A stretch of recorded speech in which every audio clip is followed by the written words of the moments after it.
Hey, what's up, guys? I got a good one for you today, man. And of course, I'm still reading from The Power of One More by Ed Milet. The second most amazing book I've read. The first was Napoleon Hill's Think and Grow Rich. And next, second top book I've read, The Power of One More by Ed Milet. Amazing book. Amazing book. Man, it's every time I read this book, it really gives me strength and inspiration.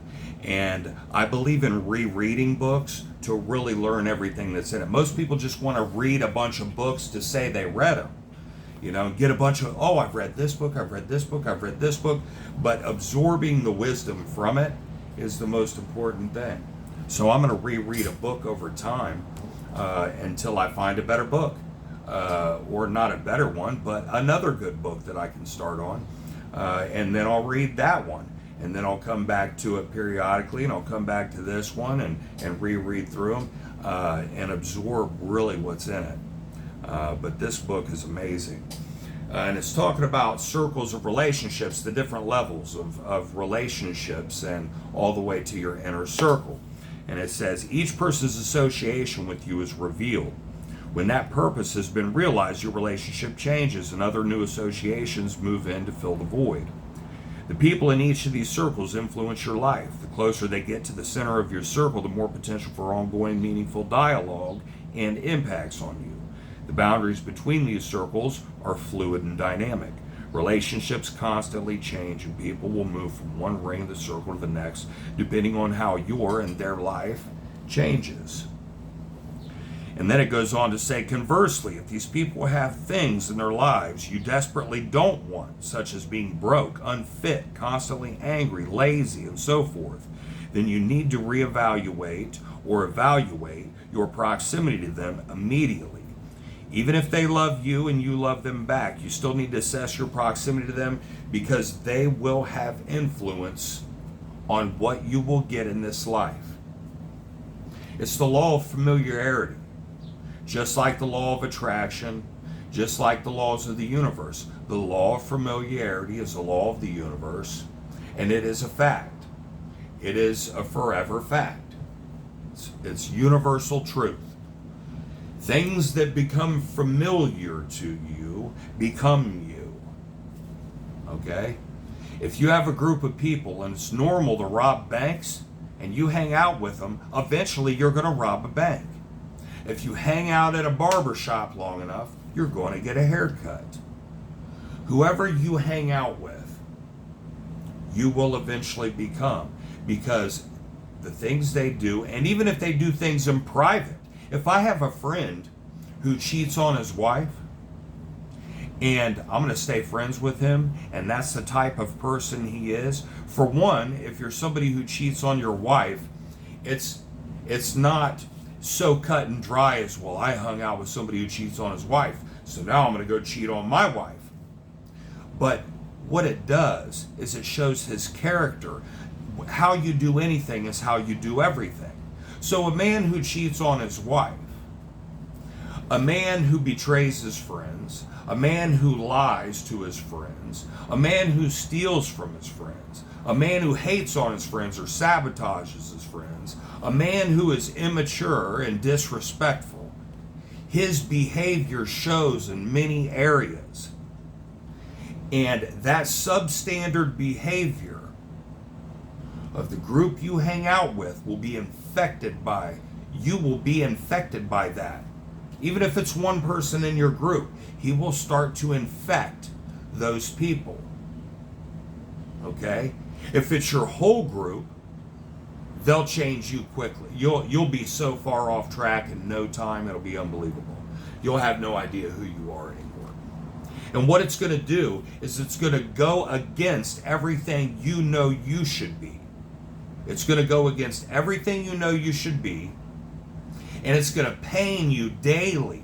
So you're going to battle with yourself, and you're going to do one of two things. You're either going to give into that battle, or you're going to defeat it and overcome it by assessing your proximity to these people and doing what you have to do. Getting rid of them, cutting them off, getting them out of your life. I've been single for 2 years. I have met some women. I have dated some women a couple of times. I've talked to tons of women. I've talked to many women. But I refuse to let them into my circle because they're sick and they're going to harm me. They're going to cause me emotional pain, physical pain. They're going to hinder my business and my growth. They're going to take my energy and suck the life out of me instead of adding to my life, instead of being there for me and being loyal, being loving, being fun to be around. They're going to be selfish and they're going to take, demand, and give nothing in return. If I allow that in my life, I have just sabotaged my own life. It is all a choice. In that familiarity, okay, because in what they do in private comes out in the way they behave, the way they talk, the way they think. Thoughts become words, words become actions, actions become habits, habits become lifestyles. And even if you don't run out and cheat on your wife tomorrow because you have a friend that cheats on his wife, even if you don't do that, you're going to be hindered in battling that on a daily basis. It's going to be taking your energy. I no longer, that is why I've become so stoic. That is everything that I've worked on over the last couple of years, is becoming a stoic, good man, doing what I'm supposed to do and what I have to do regardless of how I feel. And now it's become so familiar to me that I love making good decisions now. I love to be successful. I love to work hard. When I go to the gym, I can't wait to get to the gym and get that in. The work is the cure. The work is the cure. And making that familiar in your life, making the work familiar in your life to the point where it becomes you. Now it's just a part of your life and you love it. You enjoy it. Whatever you want to do in your life, you can do it. Any way you want to be. And that's why I'll tell people to fake it until you make it. Sometimes you've got to make it. There's some things that have to be rooted out and pulled up. And there's some things that can be fixed with the law of familiarity. To just beat it into your mind and beat it into your life on a daily basis until it becomes you. Sometimes that's what you got to do. I had to do that in recovery. I had to do that in AA. I didn't want to stay sober. I didn't want to quit drinking. I had to quit drinking because it was killing me. I took 4 gunshot wounds and 1 to the face with a .44 Magnum. I was an alcoholic since I was 9 years old. I love to drink. I love it. But I had to quit. And I had to go to the rooms. And then my son was conceived. So I was like, either A, I got to kill myself and rid everybody of my presence, or I have to become a better man. What's it going to be? So I got in AA. I went to every meeting. And I didn't want to be there most of the time.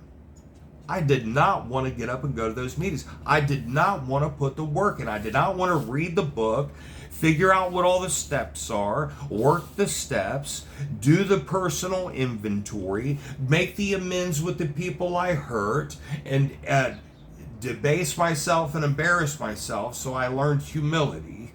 But all these processes that I went through and the work I did became familiar. After I made myself do it, got a sponsor who showed me how to do it, a coach, and then it became familiar and became all a part of my life. So, weed the people out of your circle who are detrimental to your life, who are impacting you in a negative way, and use the law of familiarity to your advantage, and you can change your life. You guys have a great, wonderful day. I appreciate you, man. Please give this a like, share, subscribe. If it brought value to your life. If I didn't bring any value to your life, then tell me to fuck off. But if you love this video, then please share it. Thank you.